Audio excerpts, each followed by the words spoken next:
ज्ञान की अधिष्ठात्री ब्रह्म विद्या का तप।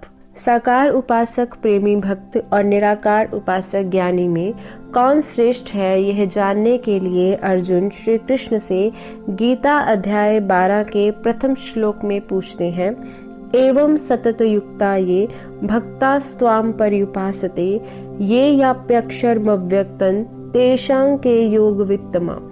जो प्रेमी भक्तजन निरंतर आपके भजन ध्यान में लगे रहकर आप सगुण साकार की उपासना करते हैं और दूसरे जो आपकी अव्यक्त निर्गुण निराकार भाव से उपासना करते हैं, उन दोनों प्रकार के उपासकों में अति उत्तम योगवेता कौन है। इस पर भगवान ने कहा, मय्यावेश्य मनो ये माम नित्य युक्ता उपासते श्रद्धया पर्योपेतास्ते मे युक्त तमा मताः।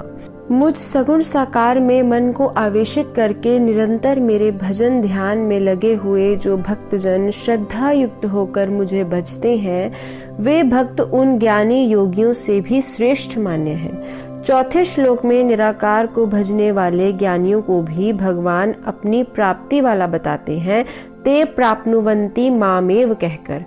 तो फिर भक्त और ज्ञानी में भक्त को श्रेष्ठ क्यों कहा है? जब निर्गुण निराकार व सगुण साकार एक ही परम तत्व के दो रूप हैं, फिर सगुण साकार को भजने वाला श्रेष्ठ क्यों कहा? आखिर सगुण साकार व उसके भजने वालों में क्या है जो निर्गुण निराकार व उसको भजने वाले ज्ञानियों में नहीं है? इस प्रश्न के उत्तर को समझने के लिए पद्म पुराण के पाताल खंड में वर्णित प्रसंग को स्मरण करते हैं। एक बार देव ऋषि नारद जी ब्रजभूमि में भ्रमण कर रहे थे।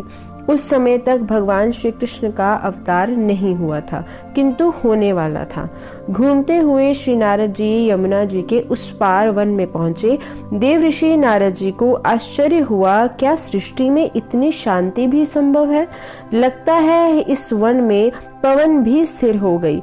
पशु पक्षी कहीं दिखते नहीं थे।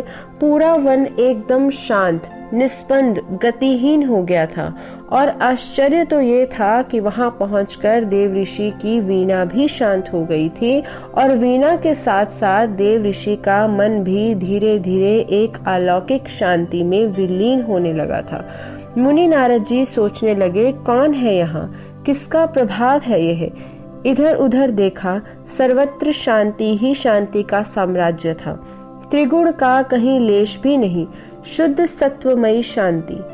विचरण करके आगे बढ़े तो देखा एक अलौकिक तपस्विनी को, एक अद्भुत ज्योतिर्मयी देवी वृक्ष मूल में बैठी, श्रृंगार और आभूषणों से रहित। लगता था कि उसमें कोई पार्थिव अंश है ही नहीं, केवल ज्योति का पुंजीभूत रूप है यह। नारद जी को लगा कि यह कोई चिर परिचित सी लगती है, फिर भी अपरिचित है। इसे पहचान कर भी समझ नहीं पा रहा हूँ कि ये कौन है। हे देवी, आप कौन हैं? नारद जी ने धीरे से पूछा। गंभीर स्वर से तपस्विनी देवी बोली, हे नारद जी, मैं ब्रह्म विद्या हूँ। सुनते ही नारद जी ने मस्तक झुका लिया और बोले, ब्रह्म विद्या आप यहाँ क्या कर रही हैं? देवी ने कहा, देव ऋषि, आप देख रहे हैं कि मैं इस समय तप कर रही हूँ। आश्चर्यचकित होकर नारद जी हाथ जोड़कर बोले, हे देवी, जिस ज्ञान को पाकर ऋषिगण आत्मा सो परमात्मा अर्थात परमात्मा को आत्मा से एक ही भाव करके मुक्ति लाभ करते हैं, आप तो उसी ज्ञान की साक्षात अधिदेवता हो। आपको प्राप्त कर ज्ञानी निष्काम हो जाते हैं। आप तो कामनाओं की निषेध रूपा हो, फिर आपको कामना कैसी और बिना कामना के ये तप कैसा? आप तो साक्षात मुक्ति स्वरूपा हो, कामना तो बंधन है, मुक्ति में बंधन कैसा? हे नारद जी, मैं मुक्ति स्वरूपा ब्रह्म विद्या हूँ। मेरा प्रभाव है जीव को निष्काम बनाकर माया के बंधन से मुक्ति दिलाकर शाश्वत शांति प्रदान करना। परंतु आप यह सुनकर आश्चर्य न करना कि मैं जीव को कामना से मुक्त करने वाली होकर भी स्वयं कामना करती हूँ। मेरी कोई लौकिक या पारलौकिक कामना नहीं है। मेरी कामना तो इन दोनों से परे अलौकिक है।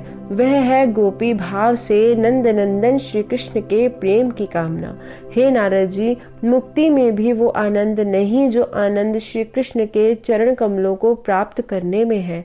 ब्रह्मानंद से भी श्रेष्ठ है प्रेमानंद। यह प्रेमानंद ज्ञानियों को नहीं बल्कि भक्तों को प्राप्त होता है। श्री कृष्ण व उनके भक्तों की कृपा के बिना प्रेम राज्य में प्रवेश नहीं हो सकता। देवऋषि, इसलिए मैं तपस्या करती हूँ, उनकी व उनके भक्तों की कृपा की प्रतीक्षा में बैठी हूँ। पद्म पुराण के इस प्रसंग से आप समझ गए होंगे कि भगवान ने निर्गुण निराकार को भजने वाले ज्ञानियों की अपेक्षा सगुण साकार को भजने वाले भक्तों को अति श्रेष्ठ क्यों कहा। ज्ञानी परमात्मा में विलीन होकर मुक्ति लाभ तो करता है, परंतु वह परमात्मा के पास रहकर उनकी प्रेममयी सेवा के द्वारा प्रेम लाभ नहीं कर सकता। जैसे ज्ञान की देवी ब्रह्म विद्या है, ऐसे ही प्रेम की देवी श्री राधा रानी है। ब्रह्म विद्या ब्रह्म ज्ञान देकर जीव को भगवान में विलीन कर ब्रह्मानंद प्रदान करती है। श्री राधा रानी जीव को प्रेमी बनाकर प्रेमानंद युगल रस का रसास्वादन कराती हैं। निर्गुण निराकार में मुक्ति तो है, लेकिन प्रेमानंद नहीं। सगुण साकार में मुक्ति के साथ साथ प्रेमानंद भी है। इसलिए गीता के 12वें अध्याय के दूसरे श्लोक में भगवान ने निराकार उपासक अर्थात ज्ञानी की अपेक्षा साकार उपासक अर्थात भक्त को अति उत्तम कहा है। तत्व प्रेम को गहन अति नहीं समझ में आए, अनुभव ही कोई कर सके, कहो कौन पै जाए। प्रेम पंथ अति गूढ़ है, जाने बिरला कोय, जो जाने इस भेद को, प्रेम रूप सो होए।